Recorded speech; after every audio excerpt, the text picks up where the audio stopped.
Assalamualaikum everyone. Welcome to your next lecture on the modern concepts in contemporary criminology. इससे पिछले lecture में हमने पढ़ा था मनी लॉन्ड्रिंग को. We studied the processes, the techniques, किस तरह से मनी लॉन्ड्रिंग होती है. So today in cyber crime हम लोग इसको भी उसी तरह डिटेल में पढ़ेंगे. नाउ वी ऑल नो कि cyber crime is a phenomena that exist. लेकिन इशू कहाँ पे आता है, हम लोगों को ये समझ नहीं आती कि साइबर क्राइम का स्कोप क्या है. हम नॉर्मली इसको लिमिट करते हैं towards what do you call it, we normally limit it to hacking. हम जब साइबर क्राइम के बारे में सोचते हैं तो हमारे माइंड में सबसे पहले क्या आता है कि साइबर क्राइम में हैकिंग है, इंटरनेट से हम किसी का अकाउंट हैक कर रहे हैं, ये साइबर क्राइम है. या फिर किसी के सोशल मीडिया अगर कोई प्लेटफॉर्म है तो उस पर हम उसको किसी तरह से साइबर बुलिंग जो होता है या फिर फेक अकाउंट्स जो होते हैं या फिर किसी को इनअप्रोप्रिएट मैसेजेस सेंड करना, साइबर क्राइम से रिलेटेड हमारे माइंड में यही आता है. But if you look at it in a more technical way, cyber crime is far more vast than that. इसके डोमेन में काफ़ी चीज़ें आती हैं तो आज हम वो कवर करेंगे. उसके अलावा साइबर क्राइम की डेफिनेशन, साइबर क्राइम के टाइप्स, साइबर क्राइम पे जो थ्योरीज एप्लीकेबल हैं. आप लोगों को शायद याद हो, मैंने आप लोगों को बताया हुआ है कि जब भी आप किसी प्रैक्टिकल कॉन्सेप्ट को स्टडी करें क्रिमिनोलॉजी में तो प्लीज़ प्लीज़ उसकी आप उस पर आपने जो थ्योरीज पढ़ी हैं वो, या फिर उसके अलावा कहीं और से आपको कोई भी थ्योरीज अगर मिल रही हैं तो आप वो उन पर ज़रूर अप्लाई करें. तो उससे क्या होगा कि आपके एग्जामिनर को आइडिया हो जाएगा कि इसने कहीं ना कहीं अपने उस जो नॉलेज है उसको कहीं अप्लाई किया, थियोरेटिकल नॉलेज को अप्लाई किया. तो ये करें. तो आज हम थ्योरीज भी डिस्कस करेंगे जो दो तीन है इससे रिलेटेड, और फिर उसके अलावा हम एक एक्ट के बारे में थोड़ा सा पढ़ेंगे जो कि साइबर क्राइम से रिलेटेड है, ताकि आप लोग उसको आगे मजीद डिटेल में पढ़ सकें. So let's begin. Now, to understand cybercrime scope, what we need to understand is कि इसकी definition क्या है. Definition पढ़ेंगे तो आधी से ज़्यादा times हमें definition से ही idea हो जाता है कि इसका scope क्या है, इसमें क्या क्या included है. तो one basic definition of cybercrime is a crime involving the abuse and misuse of digital resources. इसका एक बहुत important point ये है कि इसमें digital resources का use बहुत ज़रूरी है. In a cyber environment through the internet, computer networks, computer system and wireless computer systems. अब ये डिजिटल वर्ल्ड का या साइबर इन्वायरमेंट में आप किसी तरह भी उसको अगर मिसयूज करें ना तो वो साइबर क्राइम. ठीक है, ये नहीं समझना कि उसमें वो लिमिटेड सोशल मीडिया या वो चीजें. उसके अलावा any time you use these the cyber environment for doing anything that is not meant to be done by it, वो आपका एक साइबर क्राइम है. Now, a more official definition is the definition given by the Federal Investigation Agency, जो कि हमारी FIA है. According to this, any activity commissioned using a computer, digital devices, वही बात आ गई, computer, digital devices and networks used in the cyber realm. cyber दुनिया में अगर हम ये चीजें यूज करके कोई भी गलत काम करें तो that is called a cyber crime. ऐसा क्राइम जिसमें हम मिसयूज करें इन चीजों की. सो इससे हमें आइडिया हो जाता है कि इसका स्कोप जो है वो it's far more vast than we actually thought it was previously. So moving ahead, types of cybercrime. अब a lot of candidates वो ना शुरू they start cyberbullying this वो इतनी लंबी लिस्ट लिख देते हैं अपने पेपर में कि it looks very mismanaged. तो मैंने क्या किया, I have categorized the types of cybercrime into 4 categories. आप लोग भी ऐसा ही करें कि इन्हीं 4 categories में, या if you believe you can come up with better categories, go for that.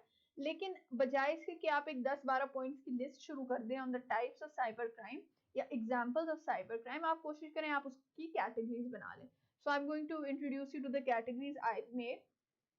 सबसे पहले we have financial fraud crime. अब financial fraud crime, its name speaks for itself. जब भी हम साइबर वर्ल्ड में हम ये वाली जितनी भी टेक्नोलॉजीज हमने पीछे डिस्कस की हैं, जब भी हम इनको यूज करते हैं किसी तरह financial gains, illicit financial gains के लिए, गलत फाइनेंशियल गेन्स के लिए जब हम इन रिसोर्सेज को यूज करते हैं, so that is this comes under this type. अब इसकी कुछ एग्जांपल्स हैं. बैंक फ्रॉड, अक्सर मैसेजेस आ जाते हैं या कॉल्स आ जाती है प्रिटेंडिंग टू बी बैंकर्स कि हमें आपकी ये इंफॉर्मेशन चाहिए, and some of most of us are smart enough but unfortunately all people are not, ठीक है। तो वहां से वो उनकी इंफॉर्मेशन ले लेते हैं and then they use that to get access to their bank accounts. उससे क्या होता है कि उन बेचारों के फिर वही बात आ गई कि फाइनेंसेस को वो टारगेट करते हैं। After that we have identity theft, कि आप किसी की आइडेंटिटी ही यूज कर लो, you pretend to be someone else to gain access to their finances, तो वो भी आ जाता है financial fraud crime type. After that we have internet scams. Internet scams are very common, जो ईमेल्स आ जाती हैं या ऑनलाइन किसी भी तरह से आप अगर किसी को फाइनेंशियली मिसयूज कर रहे हो तो वो इसमें आ जाता है। And last is altering of financial information, gaining access to someone's accounts and changing it ताकि उनका access खत्म हो जाए और आपको उस चीज का access मिल जाए। ये basically ये भी hacking में होता है कि अगर आप किसी के बैंक, एक तो होता है ना फेसबुक आईडी या इंस्टाग्राम आईडी को हैक करना, वो एक अलग चीज है, लेकिन किसी के बैंक अकाउंट को हैक करना, बैंक्स को हैक करना, वो इसमें आ जाता है। ठीक हो गया। तो ये हमारी पहली टाइप है which is financial fraud crimes. After that we have cyber terrorism. अब this in this देखिए cyber तो हमें पता ही है what it means. Cyber terrorism, you need to understand what this word basically means. अब cyber terrorism में आपको पता है terrorism is not just bomb blasting. You've all studied Pak affairs current affairs. Terrorism doesn't mean bomb blasting, it means inciting terror in someone. तो अगर आप ये online platforms use कर रहे हो किसी में किसी इंसान को किसी तरह से भी टेरराइज करने के लिए, तो वो आ जाता है साइबर टेररिज्म में। अब इसकी कुछ एग्जांपल्स ये हैं। Act of terrorism through computer resources, जब भी आप कंप्यूटर्स को यूज करते हो टेररिज्म के लिए तो वो साइबर टेररिज्म है। थ्रेट और प्रोपेगेंडा ऑफ बॉम्ब अटैक, किसी को आप ईमेल भेज दो कि आपके ऑफिस में बॉम्ब है और वो इतने मिनट्स में फटने वाला है, तो वो क्या है, वो साइबर टेररिज्म है। After that you have hacking in an organisation can cause terror, अगर आप किसी एक ऑर्गेनाइजेशन के सिस्टम में हैक कर लो तो वो उस पूरी ऑर्गेनाइजेशन के लिए टेरर क्रिएट करता है। अच्छा, एक चीज आपने याद रखनी है, ये जो कैटेगरीज है ये जरूरी नहीं कि ये बिल्कुल what do you call it, ये टोटली डिफरेंट है, they can overlap some place, ठीक है। तो ये साइबर टेररिज्म में अगर आप किसी ऑर्गेनाइजेशन को हैक करें तो उसके सारे जो एम्प्लॉयज हैं और specially the owners, all the stakeholders, वो कहीं ना कहीं बहुत ज्यादा टेरराइज हो जाते हैं। तो ये एक this is the type of cyber terrorism. उसके अलावा if you use the cyber, यहाँ मेंशन नहीं है, if you use the cyber realm to actually set off a bomb, तो वो भी इसी चीज में आ जाता है। After that we have cyber extortion. अब जब हमने पढ़ा था white collar crime I guess, तो हमने उसमें एक्सटोर्शन के बारे में पढ़ा था। अब एक्सटोर्शन क्या होता है? Extortion is basically threatening someone कि अगर तुमने ये इतने पैसे हमें नहीं दिए तो हम आपको प्रोटेक्शन नहीं देंगे। अब वो प्रोटेक्शन एक बड़ी it's like you being the person जिससे प्रोटेक्ट करना चाहिए। आप बेसिकली ये कह रहे हो तो कि आपने अगर हमें ये पैसे नहीं दिए तो आपको हम नहीं बचाएंगे, और बचाना किससे? उन्हीं से बचाना है। तो वही बात आ गई ना, जिस तरह we heard it a lot happening in some areas of Pakistan, you all know which one.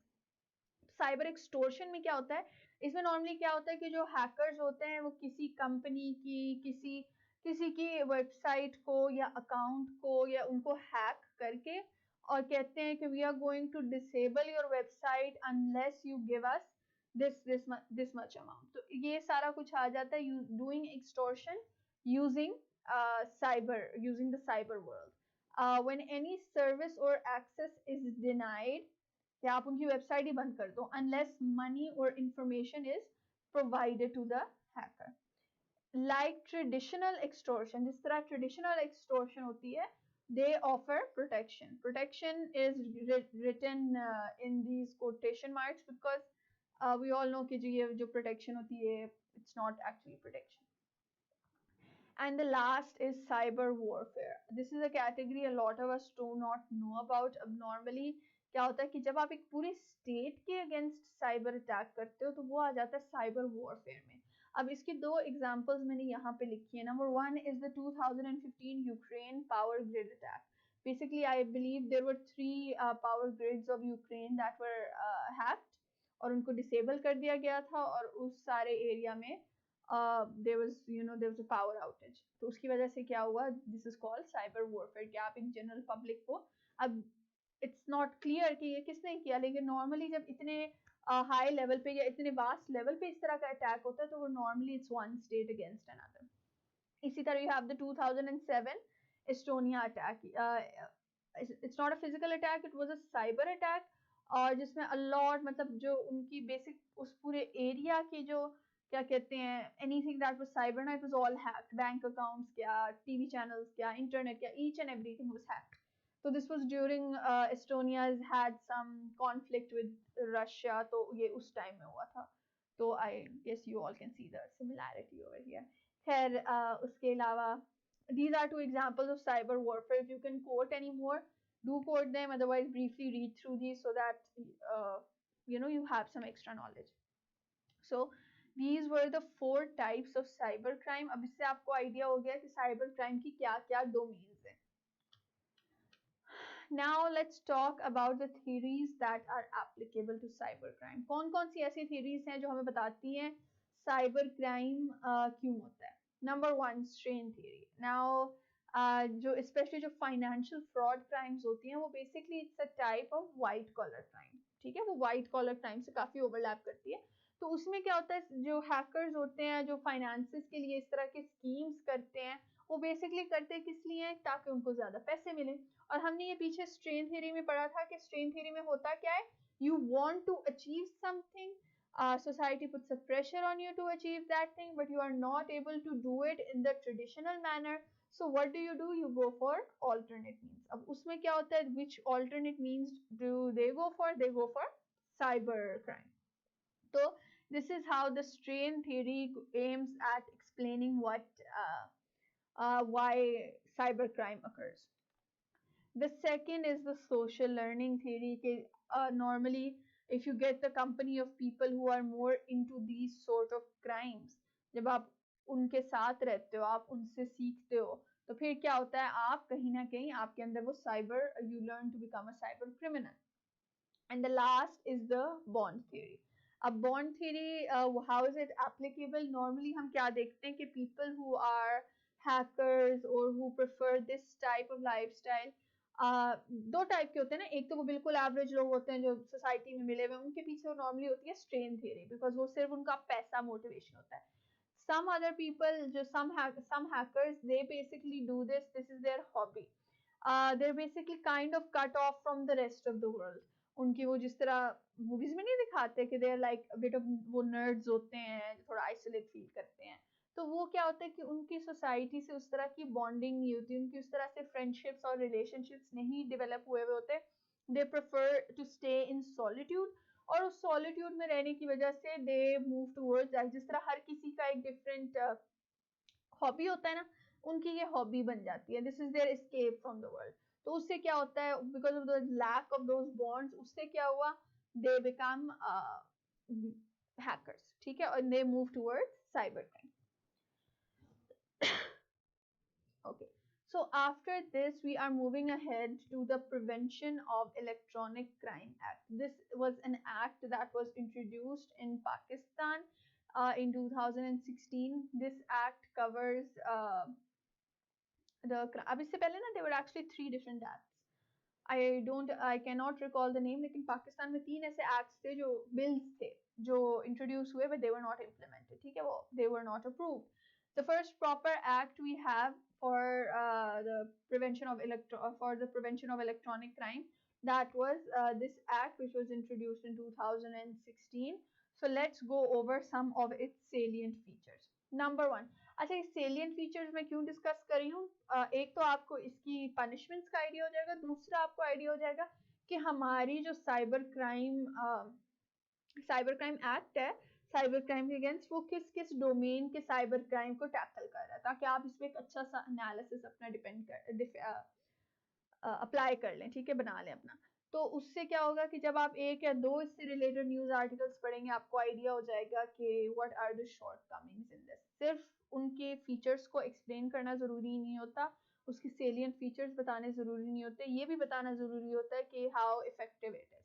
तो आफ्टर दिस होपफुली आप अगर एक दो आर्टिकल्स भी पढ़ें आप लोगों को समझ आ जाएगी।